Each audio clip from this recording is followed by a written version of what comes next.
Another vlog, another day. So natapos na tayo sa B1 Mall. Ngayon naman pupunta tayo sa Mall of Emirates. Tatawid tayo ngayon ng signal. So another tip nga pala dito sa Dubai, pagka naka red light talagang bawal kang tumawid kahit sabihin mo walang sasakyan. Kaya mo hintayin mag green. So tawid na tayo. Ito ang parking ng Mall of Emirates. So hindi siya kalawak. Free parking to sa first 3 hours. Then pagka lumagpas ka ron, bayad na. Alam ko 20. Kaya papasok tayo ngayon ng mall. So favorite in. Ito ang itsura ng food court nila dito. Ang daming tao. So may access din dito papunta sa metro. Kaya night.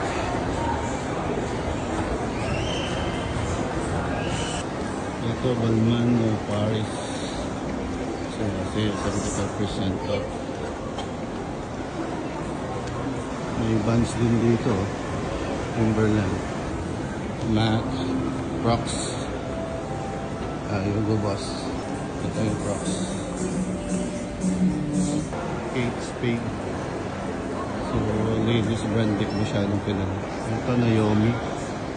Liboni Watch Shop ng Jewelries. Ito Gant, Brooks Brothers, Sakor Brothers, Zara Men.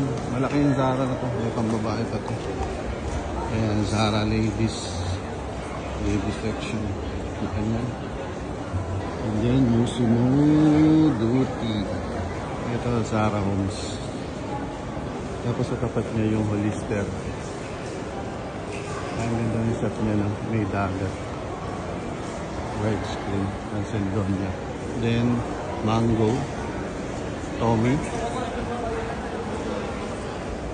Then guess, sa tapat niya may PF Camp. Napakamahal ng restaurant na to.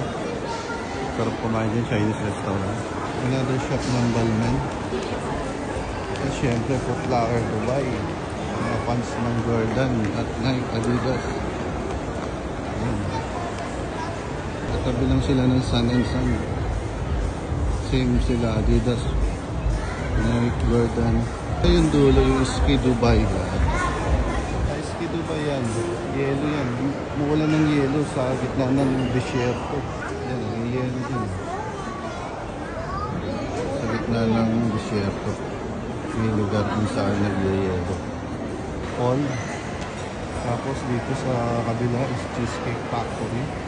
Mga social na kaya ng Pimpin Street Hotel, Virgin, Megastar.